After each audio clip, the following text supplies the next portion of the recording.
Compression seems to be one of the most confusing topics in audio production. So I've made a number of videos on this channel to address this topic with some visual aids to really help you to understand. And the feedback has been that people have found these very useful and sometimes have understood compression for the very first time. So I've decided to compile all of these videos into this one kind of mega video so you don't have to go searching for them. We're going to be starting off from the very beginning and then going through to things like serial compression, parallel compression, and multiband compression as well. So grab your favorite beverage, sit back, get comfortable, and enjoy the video. What if you could finally understand compression in just a few super easy steps? Sounds good? Let's do it. This video is sponsored by DistroKid. Follow the VIP link in the description down below to get 7% off an already amazing price to distribute your music to the world. In this video, I'm going to be making use of some visual tools to help you to see the effects of compression on a sound so that you can more easily understand what it is you're listening for as you try to hear the effects of compression on a sound. Now, the first visual we're going to be looking at is this one. This is a test tone or a test sound seen through an oscilloscope. Now, in actual fact, this would be a very annoying sound to listen to, so we're not going to be doing that. But it does have the benefit of generating these very simple geometric shapes in the oscilloscope. And that's going to help us to easily see the effects of each control in our compressor as we adjust it. Now, the main thing I want you to notice about this sound at the moment is it's made up of 4 very distinct louder parts and 4 very distinct quieter parts. And this starts to get to the heart of the primary purpose of a compressor, and that is to affect amplitude, or in layman's terms, volume or loudness. And it's going to do that by adjusting gain. I'm sure you've seen gain controls either within your DAW or within some plugins. And as you probably know, they can be used to make a signal quieter or louder. Now, often they'll have a default position set at 0 dB, like this one here. And in that state, they're having no effect on the amplitude or the loudness of a signal. But if I go ahead and turn this gain control down, as you would expect, the signal is getting more and more quiet. This is referred to as gain reduction. Now, if I go ahead and restore this control back to 0 dB, then it's no longer having an effect on the amplitude of the signal. Now, this is a very important concept in compression.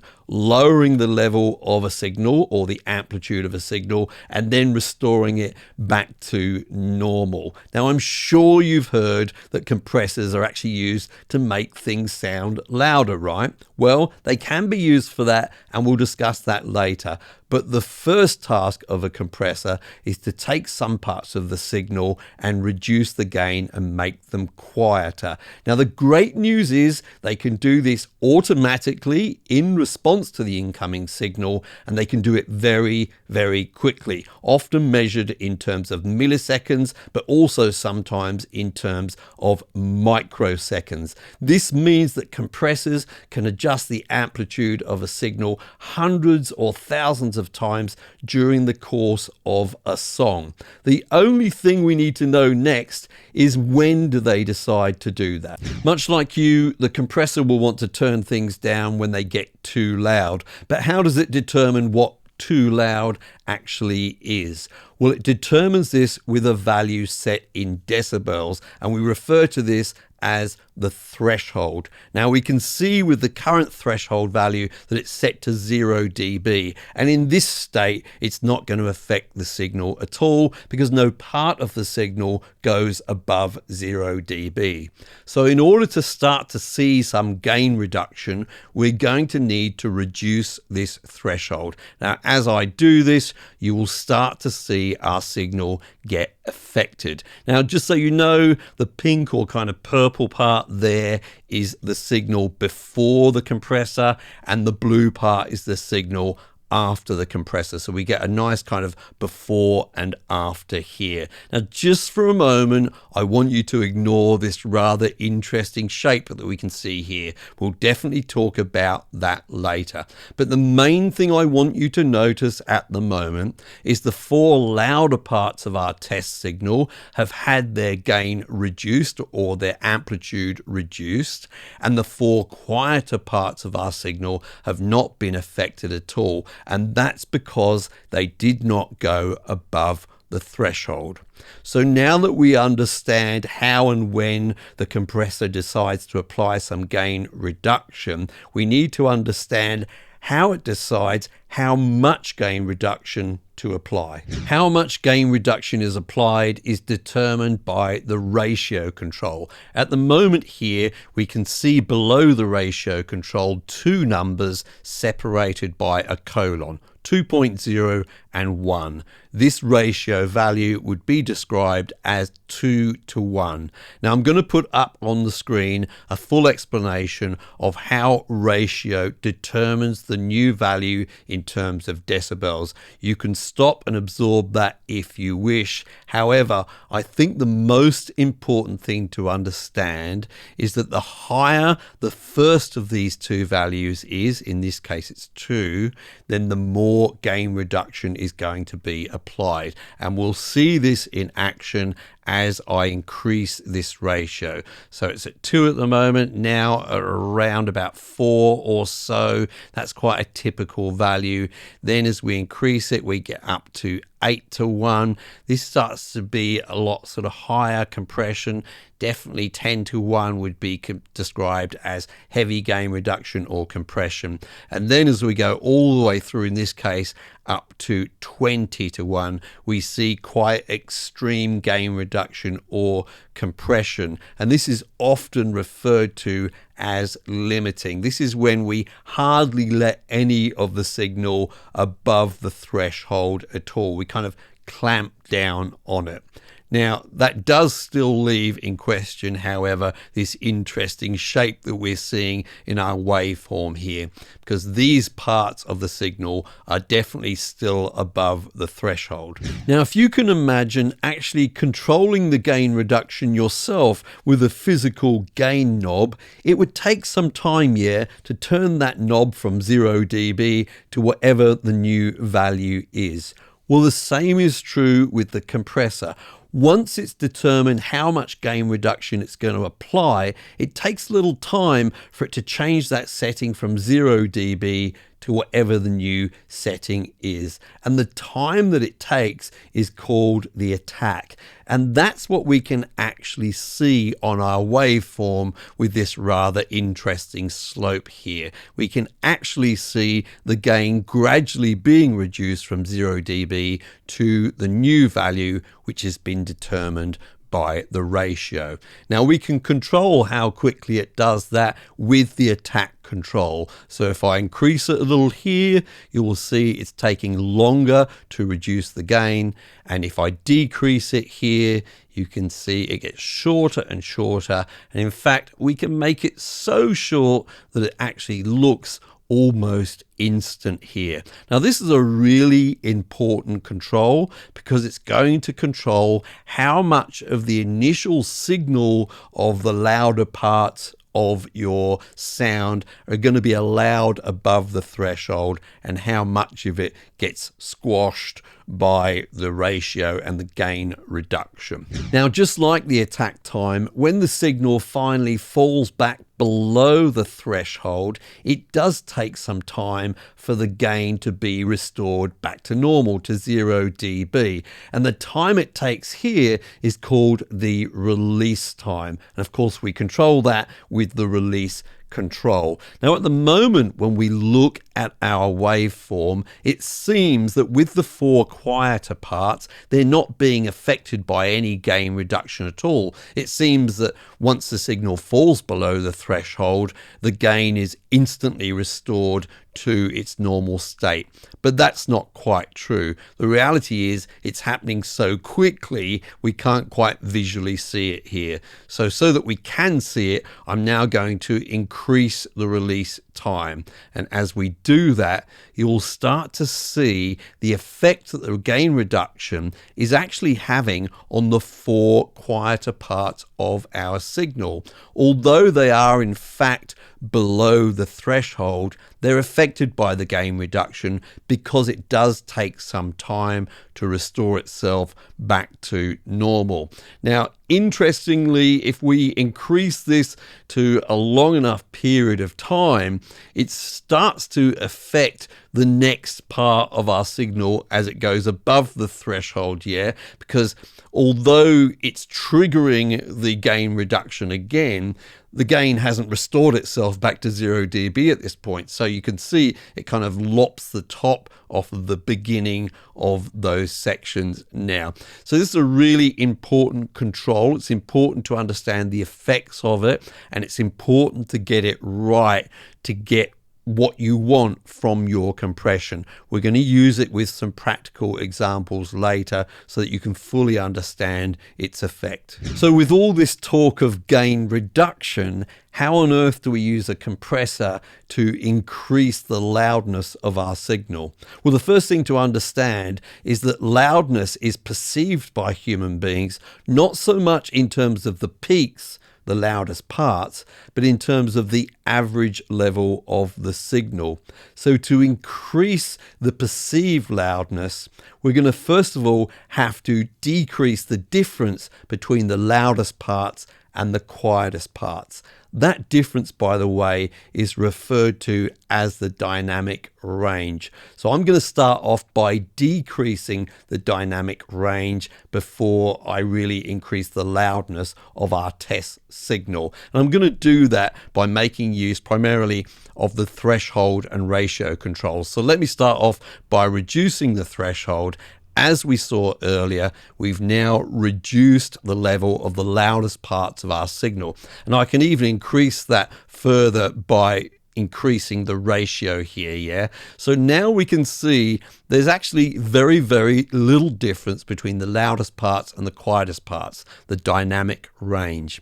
So now that we've decreased the dynamic range, we can now increase the overall level of our signal with the output gain. This is sometimes referred to, by the way, as the makeup gain, or on some compressors, just the output. So as I increase this, I can restore our loudest parts back to where they were previously. I'll just do it roughly here.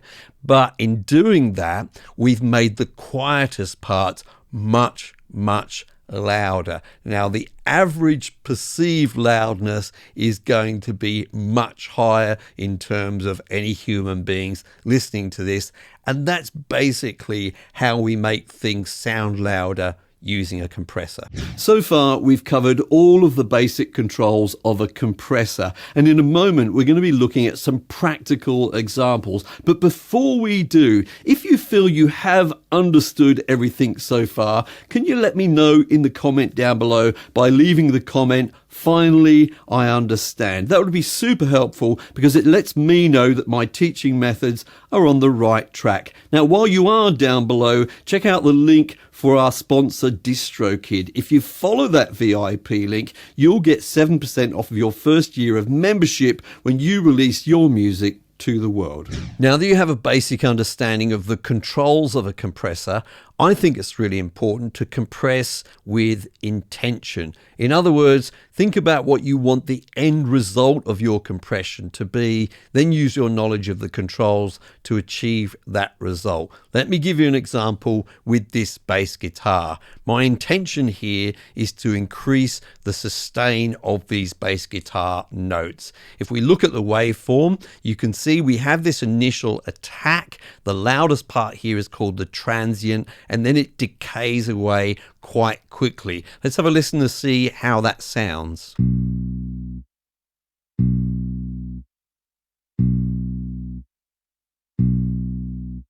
So in order to increase the sustain, I want to change the relationship between the loudest part and the quietest part. The loudest part is that initial transient, so I'm going to use my threshold and ratio controls to reduce that first of all.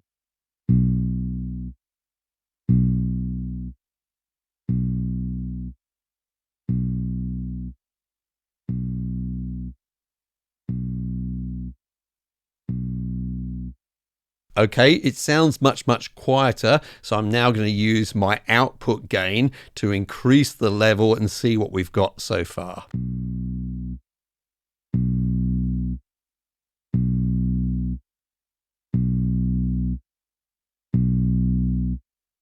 So we've definitely increased the relationship, and we're getting this much more kind of sausage-like effect here. We could even make that more aggressive by adjusting the attack control.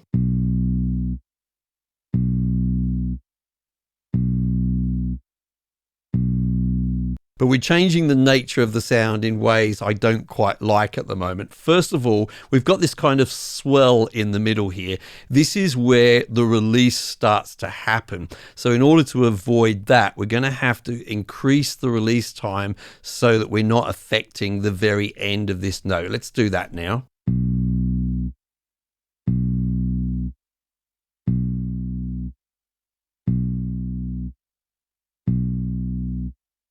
Okay, so it's much more kind of even now.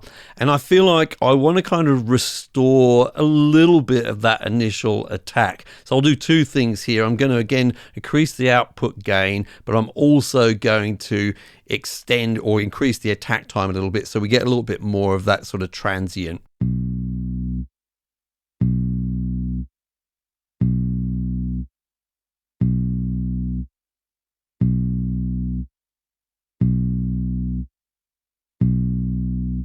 Okay, this is very much what I was intending to do. I've really increased the sustain of this bass guitar. If you're not sure, let's do a little bit of before and after. I'm going to bypass the compressor now.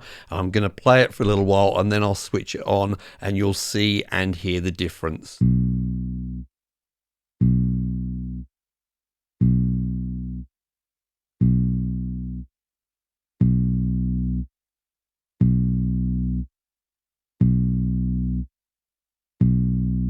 Okay, let's work with something a little more complex, a vocal. And with our example vocal here, we can see that it's quite dynamic. In other words, there's quite a bit of difference between the louder sections like this one here and the quieter sections like this one here. Now, the problem with that is once we get the loudest parts to sit nicely in the mix, usually the quieter parts will be then buried in the mix. So my intention here is to decrease the dynamic range so that I can then lift the whole output level of the vocal up. But I want to make sure that it still sounds reasonably natural. So the first thing I'm going to do is have a listen to it to see where we're at. I am gonna tell you about compression now. Many people want to, but they don't know how. Now that may sound okay when it's isolated like this, but in a mix it'll tend to get buried. And I would recommend, by the way, that you use compression while listening to it in the whole mix. Just for today though, I'm going to keep it isolated so you can really hear and see what's going on with it. So I'm going to start off with the threshold and ratio and try and bring some of those peaks down. I am gonna tell you about compression now. Many people want to, but they don't know how. I am gonna tell you about compression now. Many people want to, but they don't know how. Now you can see here that we've really dramatically reduced those loudest parts. I may have gone a little bit too far, but this is okay in terms of just an example here. Now what this means is I can now use the output gain to restore those loudest parts to roughly where they were before, but in turn it's now going to increase those quieter parts like this one here. So let's do that now as we listen to it. I am gonna tell you about compression now. Many people want to, but they don't know how. I am gonna tell you about compression now. Many people want to, but they don't know how. Now, some parts of this, like the first phrase here, are not even nearly as loud as they previously were. But if we compare the two versions now, I think you'll agree that the compressed version does sound much louder, even though these parts are quieter. So let me start off with the compressor bypassed, have a listen to the original, and then I'll switch it on and you'll see the waveform change and you'll hear the difference. I am gonna tell you about compression now. Many people want to, but they don't know how. I am gonna tell you about compression now.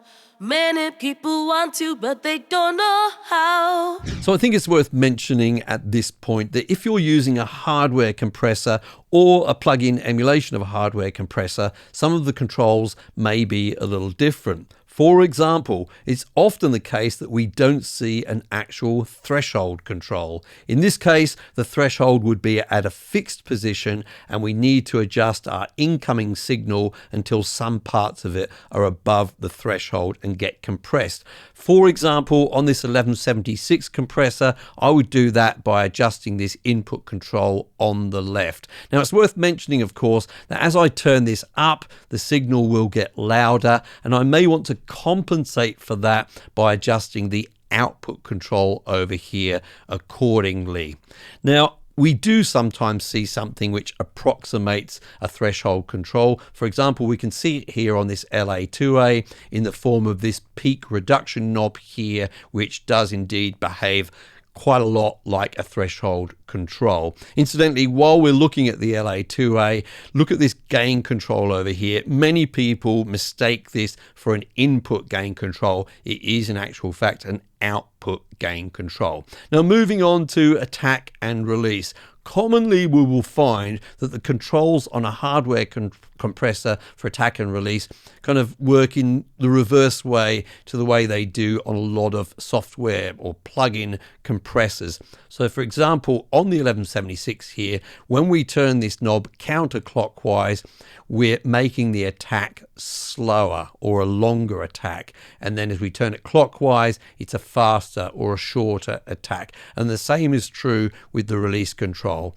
Now, with the LA2A at the bottom here, we don't actually have any attack or release control. This is somewhat automated with this particular compressor. There may be some adjustment with it according to the material that you're actually working with, but we don't have direct control over it. Looking at ratio controls with the 1176, we have some kind of preset ratios with these buttons here, but with the LA2A, we have very little control over ratio. The only place we can affect it is with this switch at the bottom here, where we switch between limiting and compression. So these are the kind of quirks of these different types of hardware, which kind of give them a character and can affect the results of the actual compression. But there's another main or big reason why people choose hardware compressors. The internal components and circuitry of a hardware compressor will often change the character of the sound outside of the compression itself. And this will usually come in the form of harmonic distortion.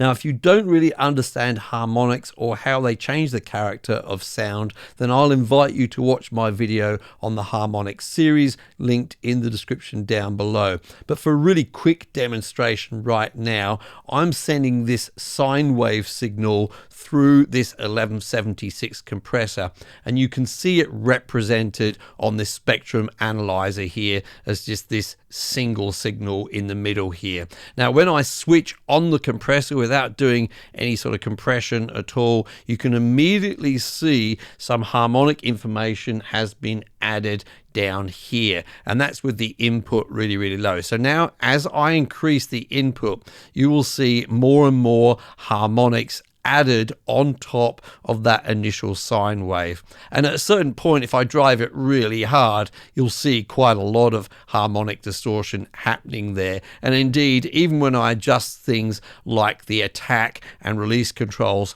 you'll see the nature of which harmonics are being added at what levels changing there as well. Now, this can either be a fairly subtle effect or it can be a fairly aggressive effect as well, according to your tastes. Parallel compression is easy. First, make a copy of the original track. Then compress that copy, usually quite heavily. Finally, gently blend the copy with the original so that you maintain dynamics but add a little extra presence.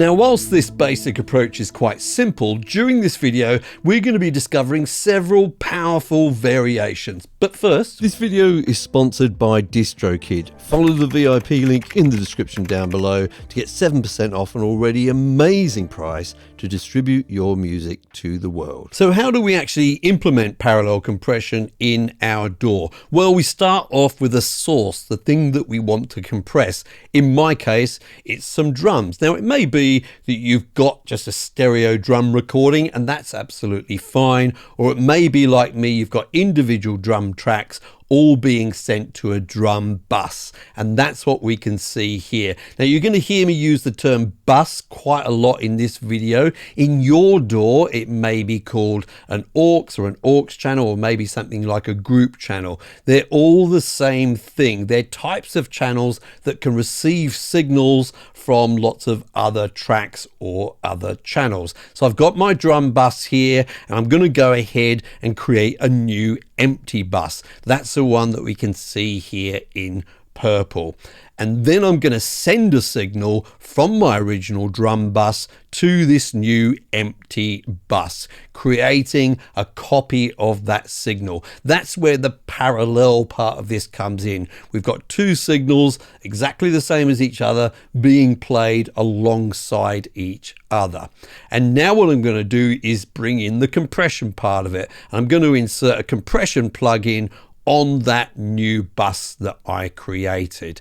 Now, which particular compression plugin you use doesn't particularly matter. There's all different kinds that you can use. Today, I'm going to be using this one from IK Multimedia. It's called the Precision Compression Limiter. I really like it for this particular task. It's based upon a Neve 33609. It's not exactly the same, but it's based upon it. As I say, I really like it. I'll leave a link in the description down below for this and any other plugins that I'll be using in today's video. The important thing to understand here is I'm going to compress this so hard that it's actually not going to sound very good, and that doesn't matter. We'll see why later. So how do I get this to compress the drums really hard? Well, first of all, I've got the input set pretty high, so the signal is going to be pretty loud already when it hits the compressor. So a lot of the signal is going to be compressed. And to emphasize that further, I've got the threshold turned down pretty low. So pretty much everything is going to be above the threshold, which means everything is going to be compressed, or almost everything, I should say.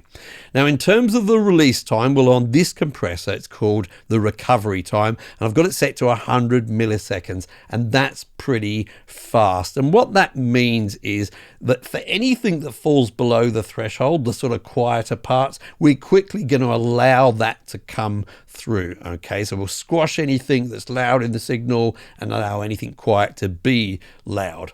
Now, in terms of actual attack, well, I can't control that on this compressor. It's fixed at 1 millisecond. Now, 1 millisecond is not all that fast. There's lots of other faster compressors, especially when you consider things like, say, 1176s.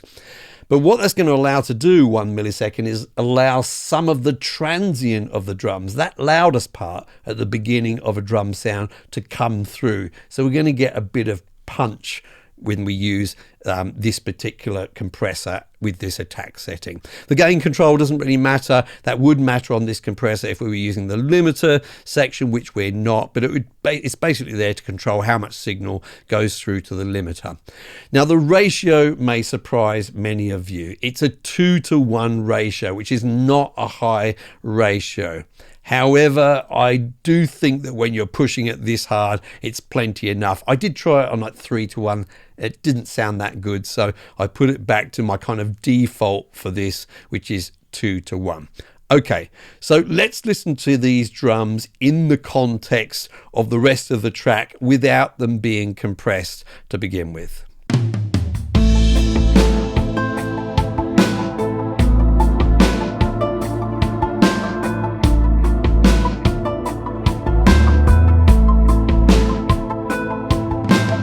Now, they're already kind of fine. These are pretty upfront kinds of drums, but I want to push them that bit further. I want to give them that extra kind of punch, and that's what this is going to be really good for. But before we go ahead and do that, I just want to listen to the drums in solo quickly so we know what we're comparing the compressed drums to. Have a listen.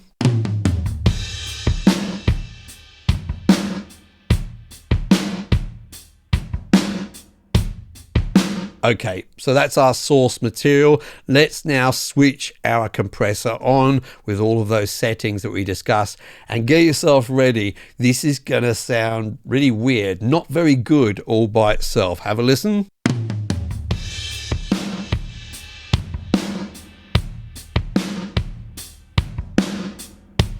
You can just hear it sort of ducking in and out. Yeah, you can really actually hear the compression. But one of the great things is, as you listen to this, the kick and the snare have got a bit of extra bite and punch to them. Just have a listen again and listen out for that kick and snare.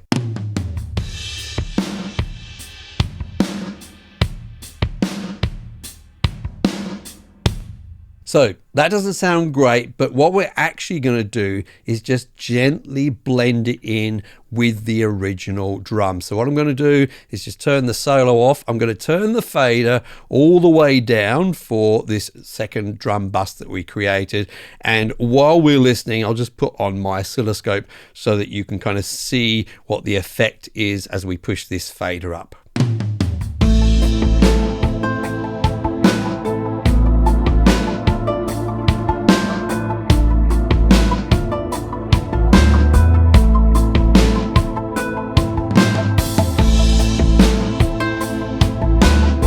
Okay, I think I like it about there. Let's just kind of have a before and after listen. I'll start off with it muted and then I'll unmute it so we can hear it sort of, you know, original and then with the compression. Have a listen.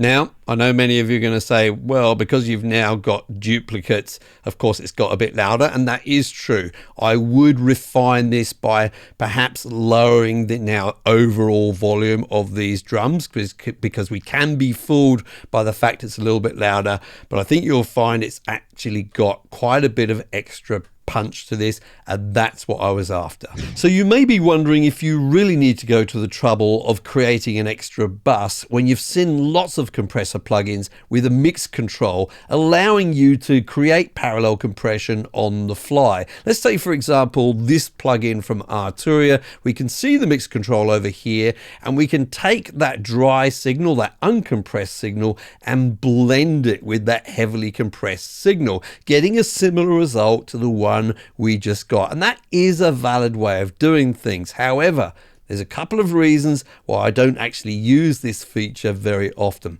First of all, if you want to try out different compressors, it's really handy to have that bus and just bypass some or delete some and insert another one. Some may not even have the mix control, so it's really handy when you want to experiment.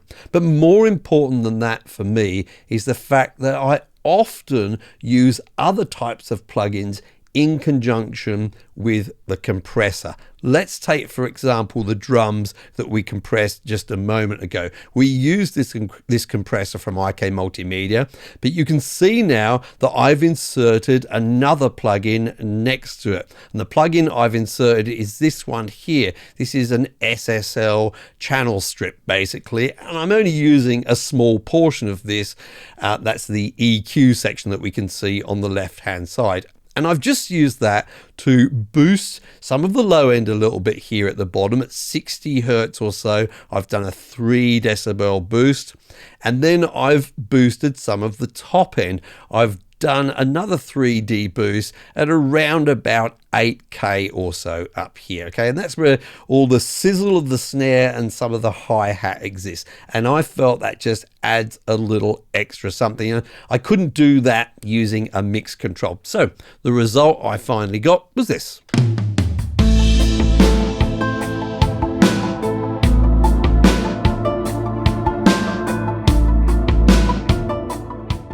Another example of using several different plugins on our parallel bus is with this, the Pultec sandwich. It's one of my favorite techniques for lifting something like a lead vocal up above the rest of the mix. Now, I've actually solved this problem with this very song before using another compression technique, serial compression. However, it's nice to have different ways of doing things. Now, let's just have a quick listen to the track and you'll hear how the lead female vocal is kind of buried underneath the backing vocals and the other instruments. Please believe me, though you feel me. Now, this technique is called the Pultec sandwich because the first plugin on our parallel bus is a Pultec EQ. It's then followed by our compressor, an LA2A in this case, and then followed by another Pultec EQ. Now, before I get into exactly what I've done here, I just want to quickly explain Pultec EQs in case you've never experienced them before, because they're very different to other EQs. I'm going to pull up Plugin Doctor so we can see exactly what is happening as we adjust the controls. Now, with a Pultec, you're essentially just adjusting low frequencies and high frequencies. This isn't a surgical EQ. It's using very broad sort of sweeps. But the interesting thing is you can both boost and cut or attenuate frequencies at the same time. We get a really weird effect. So I'll boost the low frequencies here and you can see it's a very wide kind of sweep on this. Yeah, it's set to 100 hertz here, but it's affecting frequencies all the way up to like 5,000 hertz. So it's very, very wide indeed. So we'll boost those low frequencies, but we can at the same time attenuate or cut those frequencies. Have a look and see what happens when I do that. Yeah, we get these weird kind of shapes in our frequencies there. So it's really interesting EQ. Let's go ahead and adjust some of the high frequencies. I'll boost some high frequencies here and I'll also cut. And again, we get these kind of weird shapes there happening. So it's a very sort of organic and interesting EQ. I really enjoy using it when I'm doing broad sweeps like I am with this technique. So let's go back to the actual Pultec sandwich itself and see what I've actually done. Well, in actual fact, let's start with the compressor in the middle. This LA2A is a kind of a gentle compressor normally, or at least it's got a fairly slow attack and release. But you can still compress hard with it. And I've done that here. I've pushed the peak reduction up really, really high. So we're squashing as much as possible. Now, the thing about compressors is they often react to low frequencies or they get triggered by lower frequencies quite easily. So what I've done with my first Pultec EQ is I have attenuated or cut the low frequencies. And you can see I've done that here with this attenuation control. That's going to prevent the compressor from responding to low frequencies because it's not really going to hear them. Now, I've also done a boost to some of the high frequencies, so I give those frequencies a little bit more of a chance of actually triggering the compressor. If I play this to you, which I'm not going to now, it would sound really, really weird. And we do this strange thing, which sounds a bit odd with this technique, but it seems to work, is where we replace what we took away after we've used the compressor. And we do that at the bottom with the second EQ, where we boost those low frequencies again, and then we attenuate or cut those high frequencies. That's our Pultec sandwich. Does it work? Well, I'll let you be the judge. At the moment, we've bypassed this whole signal chain. I've muted my parallel channel. We'll start off with that, and then I will unmute it so you can hear the effect of this. Please believe me, though you feel me, this is nothing new.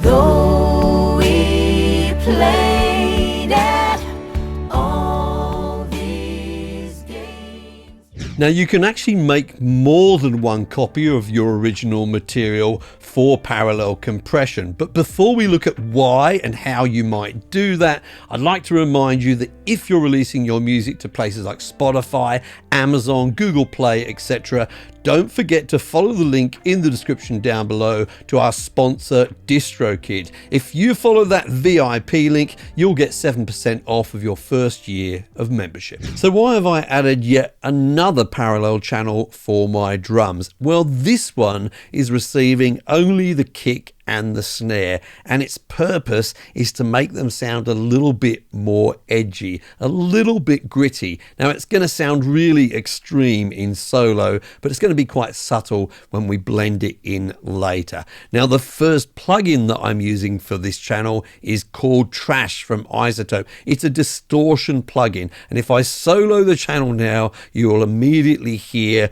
what it's doing.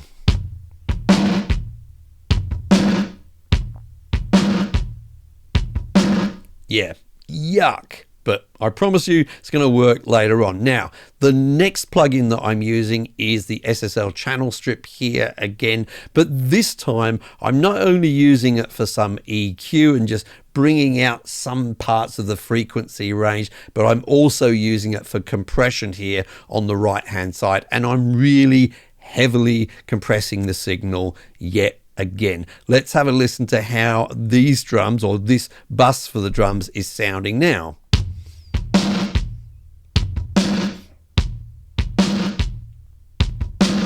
Okay, now the next plugin that I'm using, the final plugin for this channel, is a limiter. This is iZotope's Maximizer, and I really do like this plugin a lot, and it's just going to further squash this signal. So now it's sounding like this.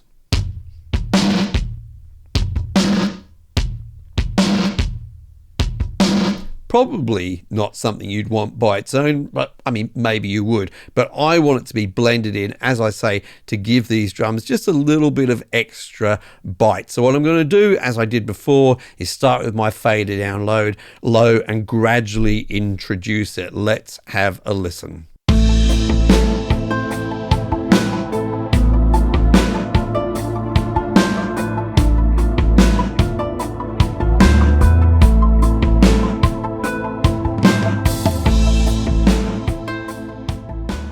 Have a listen to this vocal and see if you can spot what the problem is. I know that it's impossible for a mortal soul like me to cross whatever separates, to cross what we can see. And right away, we're seeing something very typical of a vocal performance here, and that is a big dynamic range. And what I mean by that is there's a big difference between the loudest parts, like this peak here, and the quieter parts. And if I measure the difference here using my handy measuring tool, you can see that there's around about a 9 to 10 decibel difference. Now that creates a problem, because if we set the level of this vocal according to the loudest part, then the quieter parts can be too quiet. Vice versa, if we set it according to the quietest parts, then the loudest parts will be too loud and may even be clipping. Now, before we go ahead and actually fix that, I want to quickly play you the chorus section of this song as well. Can I try? Can I dream? Can I cross those boundaries? Now, she started to sing just a little bit louder in this section, but there's still a big dynamic range. Now, added to this, there's more accompaniment that has come in. So there is now a backing vocal. There's a little bit of percussion. It's not a lot, but it can still sort of bury these vocals if we're not careful. Now, I want you to pay particular attention to a couple of words here, because we're going to be looking at these later on in the video. The first one is the word try, which we can see just here, and the second one is the word dream. You can visually see they're quite a bit quieter than some other sections, but have a listen to this and listen to how they sort of really diminish in power as we get to them. Can I try? Can I dream? Now, I'm not going to describe them as awful. You can still kind of hear them, but they can be greatly improved. And we're going to improve all of this today using one of my favorite forms of compression, and that's called serial compression. Serial compression, sometimes known as stacked compression, is simply the process of using more than one compressor in a row. Why would you do that? Well, we'll talk about that a little bit later on. But first of all, I wanted to let you know that you don't actually have to use exactly the same compressors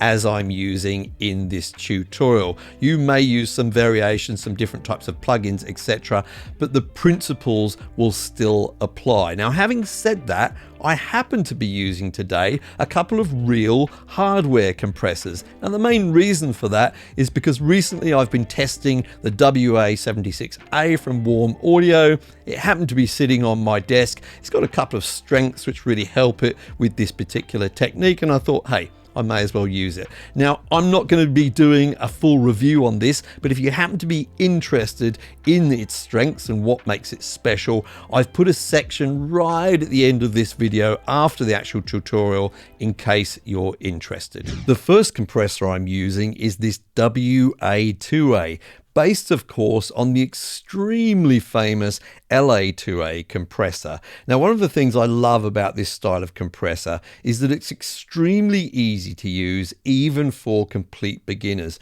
The reason I say that is that there's only really one knob on here which actually allows us to adjust the compression, and that's the peak reduction knob over here. So you can simply adjust this knob until your ears tell you you like what you hear. There is no direct control over things like attack, release, or ratio, so things are kept rather simple. Now, I should point out for any pedantic people that may be in the comments down below that there is this switch over here to switch between limiting and compression, and that does actually change things like the ratio, and I think the attack and release as well, but we still have no direct control to adjust those things, and we won't be using that switch in this tutorial, by the way. Now, the other knob that we will be using is this one over here, which on this compressor is labeled output gain. On some plugins and indeed on the original LA2A, it simply says gain. So do keep in mind that this is an output gain control. It comes after the actual compression happens, so it doesn't actually affect the dynamic range as such. Now, I'm going to go ahead and actually adjust my peak reduction for this vocal, but before I do, I'm just going to quickly switch on my oscilloscope view. Now, for those of you who haven't seen my oscilloscope view before, I should point out that the blue waveform we can see here is the signal before compression, and the pink one is the signal after compression. So let's go ahead and start to compress this vocal. Can I try? Can I dream? Can I cross those boundaries? And I would fall to my knees, and I would crawl. So we're seeing a nice amount of compression there. In these passages like this one here, we've got around about sort of 2 to 3 decibels of gain reduction. It gets a bit big, say over here, maybe 5 decibels. I wouldn't normally go for that amount of compression, but as long as it still sounds okay to me, then I'll go with that. Now, one of the things that's happened, of course, is we've got this gain reduction, and that's meant that the whole thing has got quite a bit quieter. So we're going to fix that now with the output gain control. I'll do it, and then I'll explain the method in my madness afterwards with it. Can I try? Can I dream? Can I cross those boundaries? And I would fall to my knees, and I would crawl. What's in between? So what I've done here is I've now adjusted the output level so that the peaks are roughly the same. So for example, this peak here is roughly the same as it was before. However, the quieter section just afterwards is not the same as it was before. Now this means that we can get the quieter sections to be a bit louder while the louder parts are still roughly the same. Now this is starting to sound a little bit nicer. However, we're coming up against some of the limitations of an LA2A style compressor, and that's the fact that it's not a very fast compressor. So it's not doing a great job of grabbing these loud peaks, these transients here, and actually, reducing them by very much at all. And that's why we're going to use another compressor just before this one. I want to stress this is now going to be the second compressor in the chain. The other compressor is going to reduce these peaks before the signal actually gets to my, in this case, WA2A. So the first compressor I'm actually using in the chain is this WA76A, based on early revisions of the extremely famous 1176 compressor. Now you could use any 1176 compressor here. It doesn't have to be an early revision, and indeed you could use another compressor which has a really fast attack and release. But I really do like using this one because of the character it provides. Now in terms of actual settings, well, I've already set up most of it. The ratio here is set to 8:1. That's reasonably heavy compression without actually being limiting. We tend to regard it as limiting when it's over 10:1 in terms of the ratio.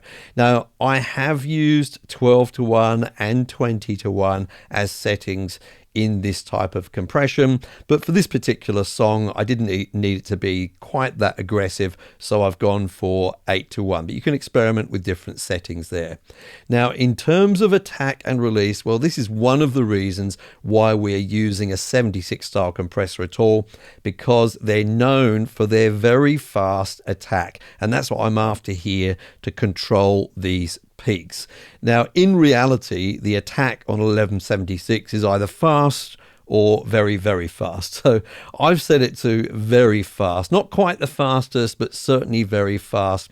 But you could experiment with slower settings than this. But I really wanted to make sure that I do actually grab those peaks, those transients. So experiment again with this.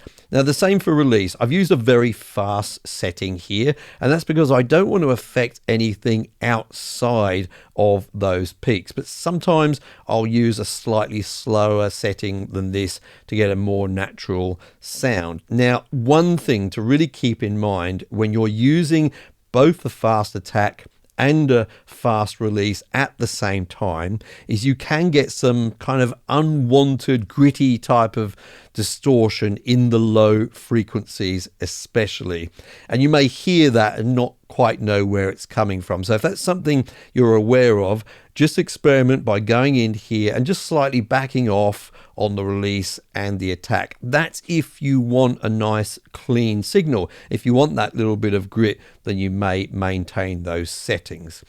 Now on this particular compressor, of course, it's got a fixed threshold, so the way that I've got to actually adjust the amount of compression I'm getting, or getting any compression at all, is adjust the input level over here so that our signal at some point goes above the threshold. That's what I'm going to do now, but I'm keeping in mind here that that's going to make things louder, and some parts of this are already quite loud, so I'm just going to start off by already adjusting the output level just to give myself some headroom to work into. So let's switch on my oscilloscope again, and I'll start to dial in a setting. And I will say that I'm not going to be shy about this, folks. I don't mind going for even something like 10 decibels of gain reduction here. I'm going to use my ears rather than my eyes, although the oscilloscope is quite useful, isn't it? Let's do it. Can I try? Can I dream?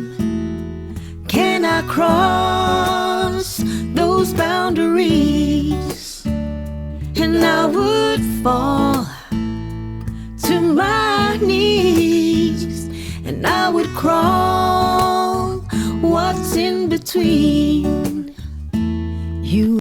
Okay, I'm pretty happy with that. I'm just going to tweak that output again a little bit with the same approach that I had before, and that's just to try and get the peaks to kind of be where they were with the original, and the benefit of course then is going to be that the quiet parts are much louder than they previously were. So let me adjust that now. Can I try?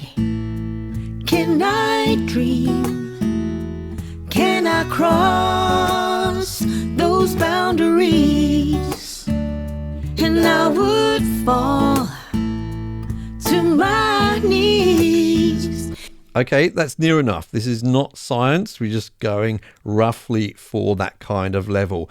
But we can see right away that even though in fact some of these peaks are still quieter than they were before, the quieter passages like this section here and this section here are definitely a lot louder. Now you may say, of course, why do you even need to use the other compressor? You're virtually achieving what you want from this compressor, and that is somewhat true. You could just leave it there, but I feel that adding in an LA2A style compressor after this really adds something to both the character of the sound and also just really smooths everything out overall. So let's do that now. So I'm gonna dial in the settings for my LA2A style compressor again, but this time I'll do it a little differently. First of all, I'm going to adjust the output gain, so I'm getting my vocal roughly to where I think it should be in the mix. Then I'm going to try a little bit of peak reduction, maybe just like 2 decibels or so, and I'll probably have to go back and adjust the output gain again. Let's do that now. Can I try?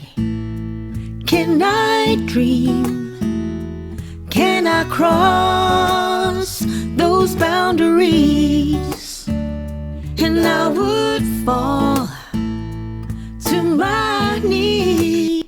Can I try? Can I dream? Can I cross those boundaries? I'm actually reasonably happy with that, surprisingly. Now, I just want to quickly readdress a couple of words that we talked about earlier on in this performance. They were the words try and dream. Let's have a listen to that little section again and have a listen to how both those words now stay a lot more present than they were before. Can I try? Can I dream? It's a big improvement there in my opinion. If we just look at the waveform before, if you remember, these were actually pretty quiet. Let's just have a quick listen to how they sounded before. Can I try? Can I dream? And now in our after. Can I try? Can I dream? I'm really actually quite happy with that. So let's just have a quick listen finally through this chorus to our result. Can I try? Can I dream? Can I cross those boundaries? And I would fall to my knees, and I would crawl. What's in between you and me? So as I said earlier, the WA76A is based upon early so-called blue stripe revisions of the 1176 compressor. Now this particular revision is known to be a little less refined, perhaps more aggressive than later revisions. Having said that, I've really enjoyed using it on the kind of material that we've listened to today, which is kind of light sounding material. So I think in the end, your ears have got to be the judge of whether you like it on a particular song or not.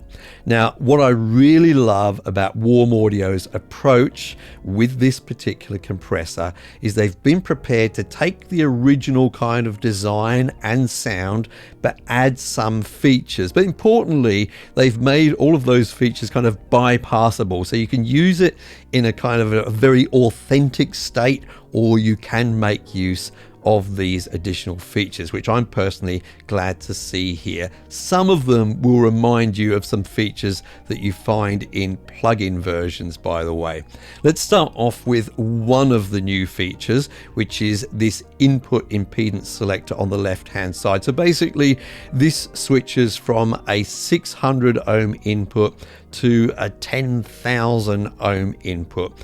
You may use the 600 ohm input if you're connecting this up in a very traditional way with perhaps analog mic pre's or equalizers, etc. Or you may switch this to the 10k ohm input if you're hooking this up to a modern audio interface, for example. So it's nice to see that here. Below that, we see a true bypass switch. So what I mean by true bypass is it's completely bypassing the electronics in this unit. So it just lets you switch this off temporarily, keeping all your settings, and then you can switch it back on. That's quite handy, but it's not the only way we can bypass with this compressor. We've also got a bypass function, which is actually on the attack knob. If you turn it completely counterclockwise, you'll hear a little click. Now the difference with this bypass is you won't actually get any compression at all, but it is still going through the input and output stages of this unit. So you may get some nice coloring and character if you use that feature.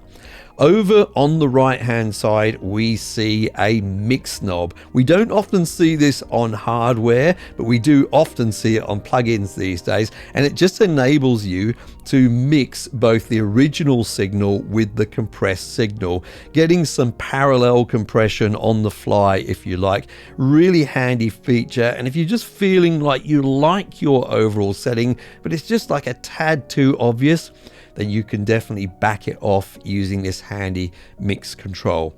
Below this, we see a sidechain high pass filter. So basically, most compressors will have what they call internal sidechain. So this is the signal that the compressor's listening to decide whether it should compress or not. Now, sometimes low frequencies will trigger the compressor when we don't want it to. So we can use this high pass filter to filter out those low frequencies. But remember, it's not affecting the frequency output of the final output from this compressor. It's just that internal sidechain.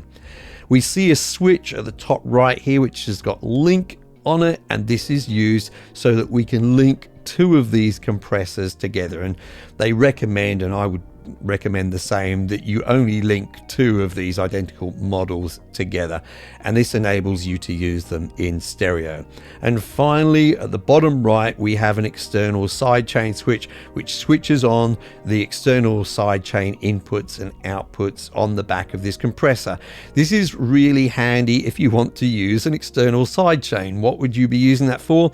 Well, let's say, for example, you're using this to compress a bass guitar, but you want the bass guitar to dip a little in volume every time the kick drum hits. So you could send a signal from your kick drum to this external sidechain feature, and that will be used to trigger the compression with this compressor. Let's take the full frequency range of this audio signal and split it into three parts or bands for the low, mid, and high frequencies. Now let's give each band its own dedicated compressor with its own controls and only affecting the band it's been listening to. Congratulations, you now know what a multiband compressor is. But when, why, and how would you use one? Before learning about multiband compression, I think it's a good idea to have a good understanding of compression in general. If that's something you've struggled with in the past, then I highly recommend you watch my easy to understand video linked in the description down below. Many people who watched that video commented that it was the first time that they truly understood compression. Now, I'd like to get started here by talking talking about the problems of normal compression that multiband compression actually solves. So if we take a look at the waveform of this acoustic guitar, we can quite easily see some significant peaks or spikes. These are called transients, the loud part at the beginning of a sound, like a drum hit, a piano note, or in this case, a guitar strum. And it's the kind of thing you may want to control or tame with a compressor. Now, before I go ahead and try to do that, I want to have a listen to this acoustic guitar. And while we're listening, I'm going to pop up a spectrum analyzer so we can see what's happening across the various frequency ranges.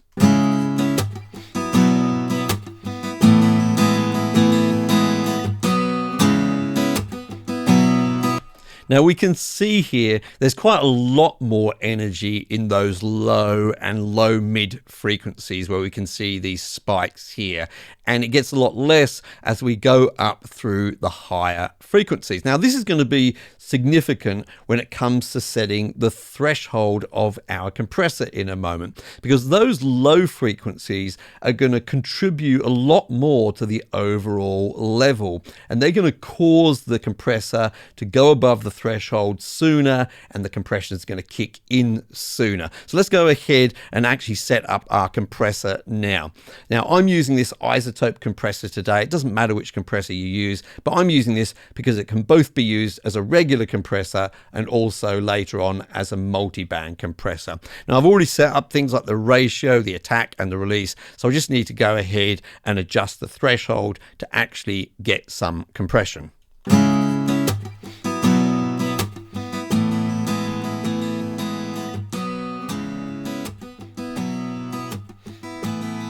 Now I've set this up for quite a lot of gain reduction at the moment. That's because it's just a little bit easier to hear for a tutorial, but you may in actual fact be using a little less than this. But this is good because we can actually really hear the compression. Now before we take a closer look at the compression, again I want to take a look at it on our spectrum analyzer so that we can get a kind of a before and after view. Let's have a listen.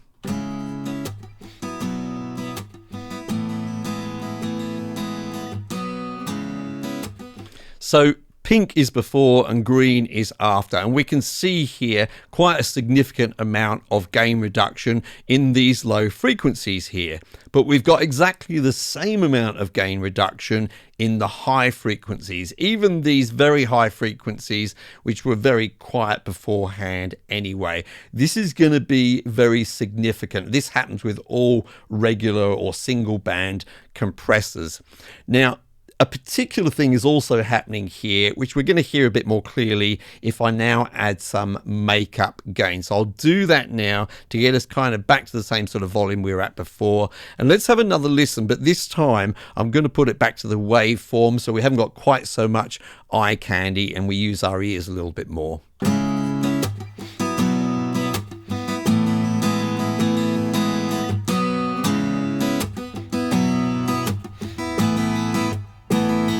Now we're getting this kind of pumping effect with the acoustic guitar here, which I must say I'm not a fan of.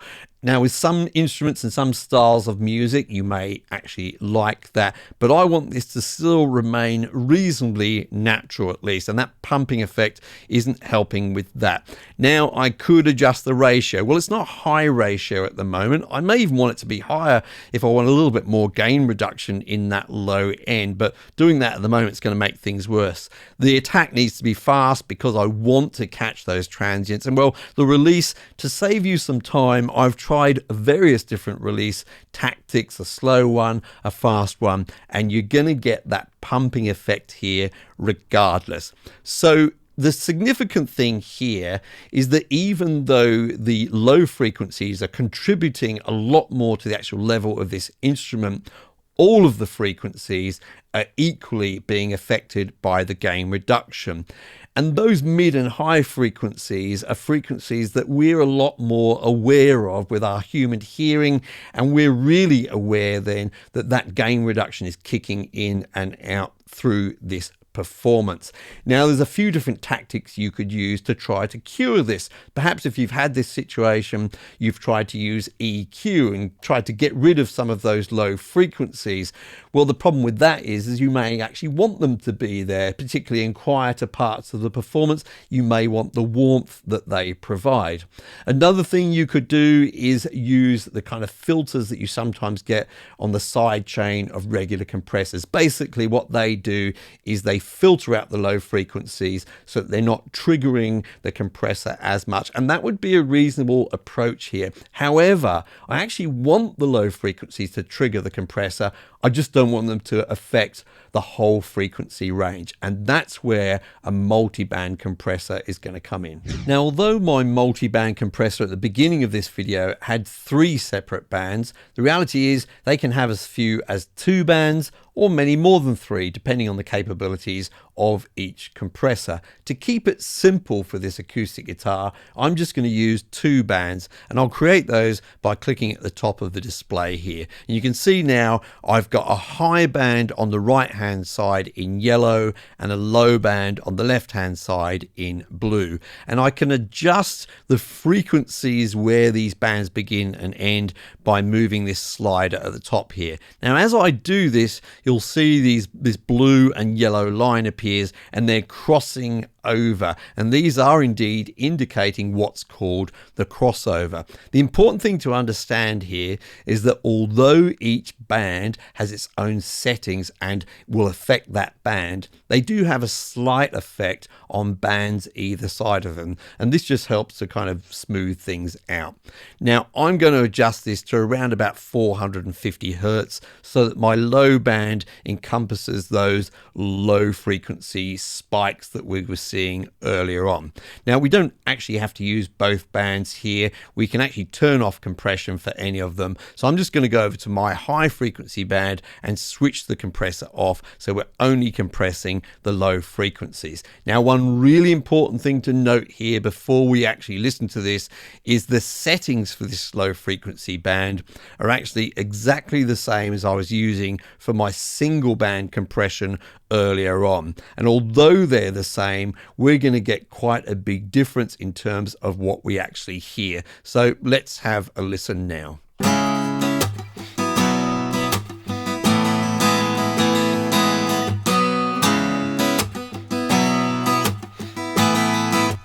Now, hopefully you can hear that kind of pumping is pretty much gone, and you can see here why that is. Although we are compressing the low frequencies here and they were triggering the compressor, we're not now compressing those mid and high frequencies, and that's where we could really sort of hear that pumping. Now, that doesn't mean we can't compress those frequencies at all. If we go back to our compressor, I'll switch on the high frequency band, and we may choose some slightly different settings here. Perhaps set the threshold a bit differently, perhaps have a lower ratio, and maybe the attack and release times could be a little different. So let's have a listen or a look at a different result here now.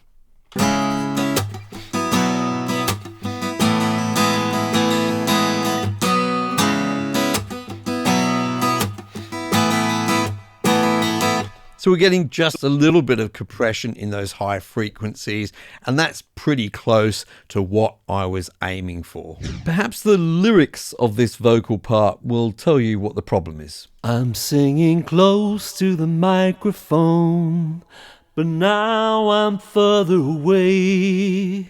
And it's quite a classic problem. The proximity effect is what happens when a singer moves close and further away from a microphone. It may happen because they move their head around, or it may happen because we've recorded this at a different time, perhaps a different day, and unwittingly they've set up at a slightly different distance.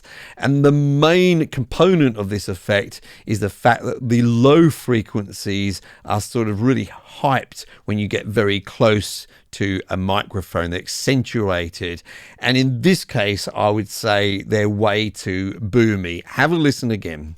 I'm singing close to the microphone, but now I'm further away.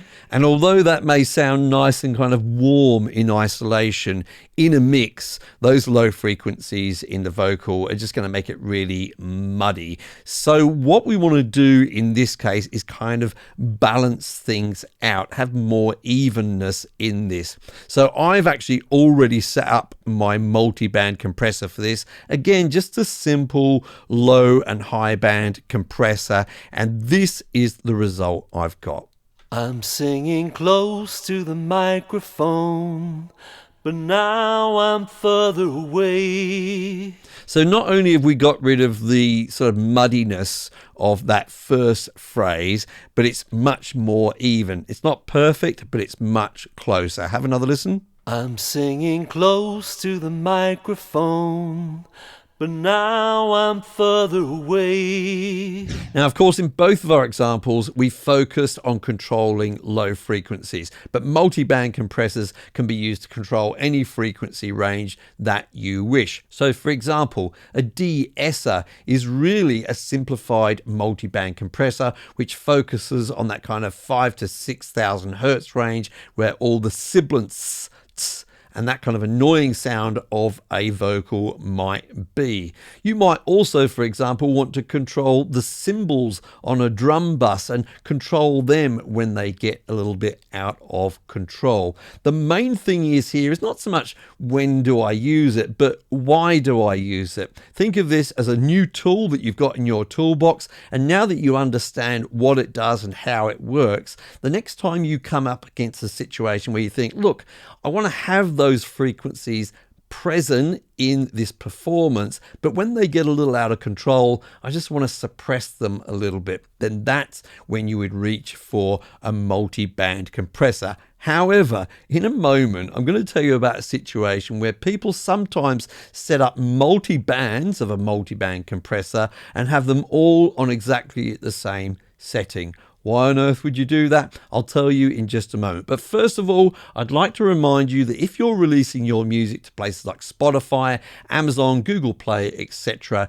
check out the VIP link in the description down below to our sponsor DistroKid, where you will get 7% off of your first year of membership. In this example, we've got a multi-band compressor in a mastering chain, so it's going to affect the sound of the whole song. And we've got 4 active bands, roughly lows, low mids, high mids, and highs. Now, the interesting thing is here with each of these bands, we've got exactly the same settings applied. If you look at the bottom where the controls are, as I flick between each band, there's no change in the settings. This may seem like a little bit strange, and you may initially think, well, doesn't that just make it a regular compressor?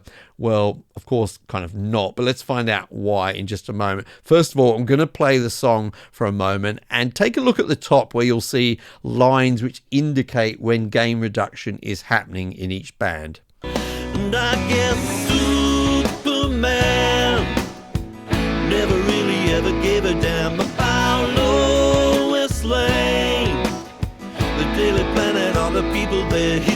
Okay, so we start to see what the point of this might be. Although the settings are all the same, each compressor is being triggered at different times because each compressor is listening to a different range of frequencies and they're all behaving differently. Now, this approach is not something I often, or in fact, I've never used it myself, but I have seen other people use it. I think it's quite interesting. The critics of this approach will say that it can make your mixes rather dull because it just flattens everything out.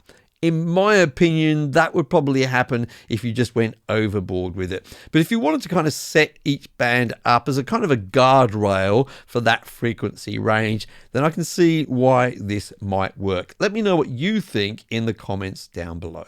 Which multiband compressor should you use? Well, my suggestion would be to start off with the one you've got. It may well be that your DAW includes a multiband compressor, so I would start off experimenting with that, and a little later down the road, if you find it's lacking in some way or it's got a feature missing, then perhaps look at buying a plugin. A good example of this would be in the DAW that I've been using today, Studio One. They have an included multi-band dynamics plugin. Now, interestingly, note that it's called a dynamics plugin rather than a compressor because it has both compression and expansion capabilities. Now, if you'd like me to make a video about the difference between downwards compression, upwards compression, and expansion, then I will make that video if I get enough comments down below. Moving on, I would look at the one that we've also been looking at today already, which is from iZotope.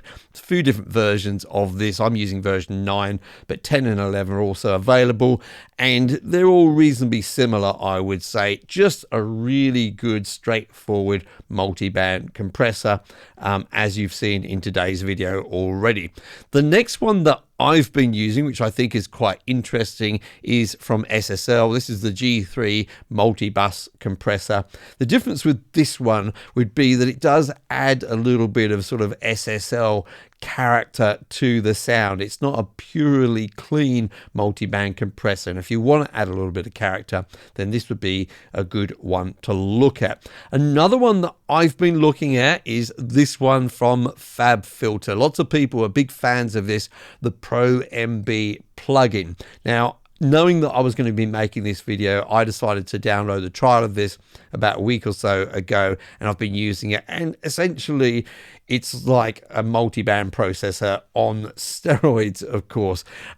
Now, it has got that nice sort of FabFilter flavor about it. The controls are really good and intuitive. And if you're used to their EQ plugin, for example, like I am, then you'll quickly get into this one. And talking about their EQ plugin, as you may well know, that includes some dynamic bands. It's a dynamic EQ, in fact. And I know many of you are going to ask me, what's the difference between a multi-band compressor and a dynamic EQ? If you think the dynamic bands of a dynamic EQ are quite similar to the bands of a multi-band compressor, then I would say you are right. There can be some slight differences depending on which plugins you use as well. For example, on some dynamic EQ bands, you don't have that much control over how the compression actually behaves. You may not, for example, have a knee control,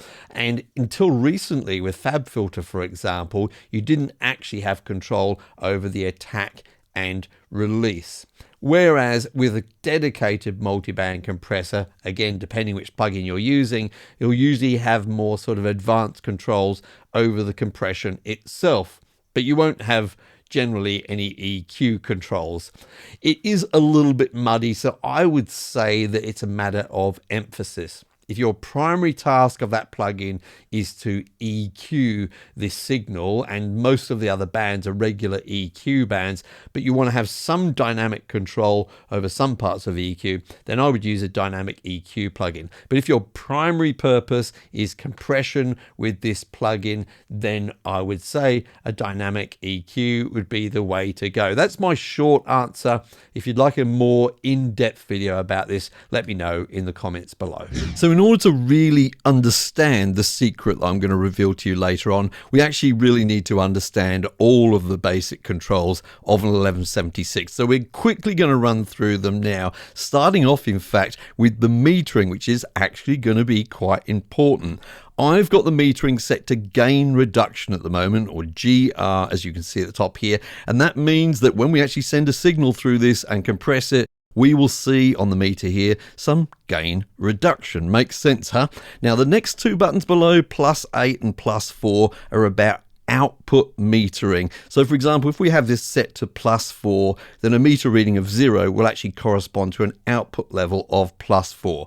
I'm not going to be using these, and if I'm honest, I rarely do use them. The other button here is the off button. Now, this is a proper off button. The plugin will use less resources, or next to no resources, and if you have a signal running through this, not only will you not get compression, but you also won't get any of the analog saturation goodness that plugins like this can give you. Now, there is a way to have no compression but get all of that goodness. We'll talk about that later, but for now, just so you know, we're going to be using this mostly on gain reduction, so we can see the gain reduction. It's super important to understand that this compressor does not have a threshold control. Instead, it has a fixed threshold, and we need to adjust the incoming signal so some of it goes above that threshold and we start to get some gain reduction. So I'm going to do that just by turning my input level up, and after a while you'll start to see some gain reduction on the metering over on the right hand side.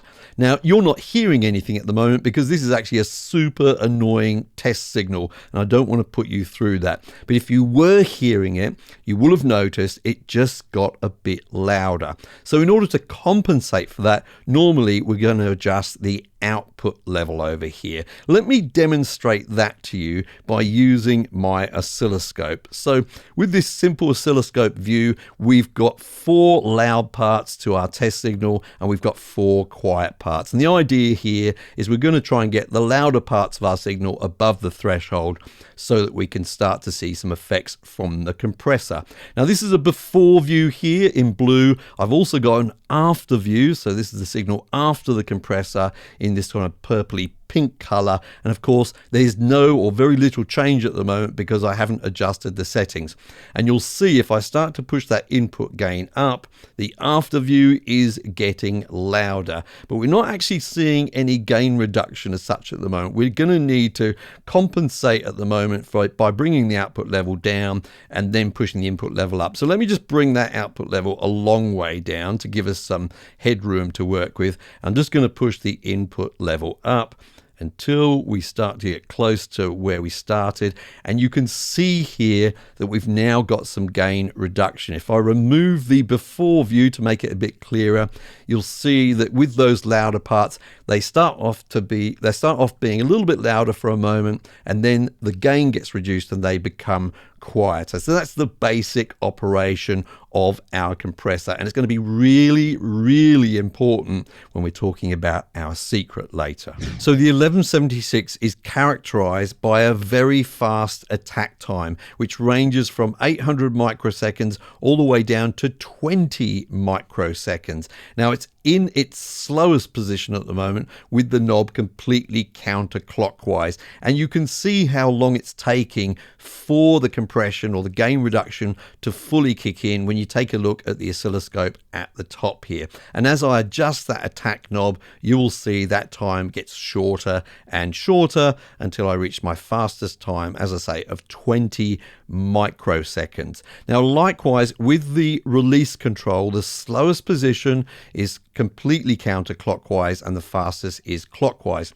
Now, this ranges roughly from 50 milliseconds to 1.1 seconds. Now, I will say it's a little more complex than that because the release on 1176 is what they call program dependent, meaning it's actually going to adjust depending on the signal it's getting. If it's getting a quick transient, it's going to behave a little differently from when it gets a continuously loud sound. We don't need to know about that for now for this tutorial, but just so you know, that's the thing. Now, finally, just quickly, there's this off label on this particular plugin, and if you click on the off label, that's the way in which you can get all this sort of analog saturation goodness of this plugin without actually having any compression at all. And finally, once our signal goes above the threshold, we'll want to determine exactly how much gain reduction we get. And on 1176, you've got 4 basic choices with this. You've got a 4:1 ratio button here. That's sort of average compression, medium compression. Then you've got an 8:1 ratio, which is reasonably heavy compression, and then you've got 12:1 and 20:1. Now, those last two are generally considered to be what we call limiting, and really that means that we're hardly allowing any of the signal to go above the threshold. We're really kind of clamping down on the signal really quickly. Now, these ratio buttons are going to be super important when I come to telling you about the secret, but again, it's not the one that many of you are thinking of. So I'm actually going to make use of my little secret here as I compress this lead vocal, but I think that only the absolutely eagle-eyed amongst you are going to notice exactly what I do. Now, the problem with this lead vocal at the moment is some parts are much louder than the other parts. So, for example, this word here is much louder than the others, and this one over here as well. And that means that as I adjust the level to make those louder parts sit right in the mix, the quieter parts are going to be too quiet and they're going to be buried. Let's just have a quick listen to it. Please believe me, though you feel me, this is nothing new. Now, the problem is that lead vocal isn't quite sitting on top of all of the harmony vocals that are also there. They're kind of burying it. Now, I can't simply just turn the volume up as well because those loud parts are then going to clip and that's not going to be desirable. So that's why I'm going to use compression to reduce the dynamic range, to make those louder parts quieter so I can then turn the whole thing up. Now, I've dialed in a very basic setting here on my 1176. I'm using 8:1 as my ratio here. I've got a really quick attack time, so I clamp down on any transits really quickly, and a reasonably fast release time as well, so that I'm leaving everything else alone. So let's turn on my before and after view and see what I've got so far with this setting. Please believe me, though you feel me, this is nothing new. Now, if I take away my before view here, now you can see the result is we've got a much smaller dynamic range. Those loud parts aren't quite as loud in comparison to the quieter parts.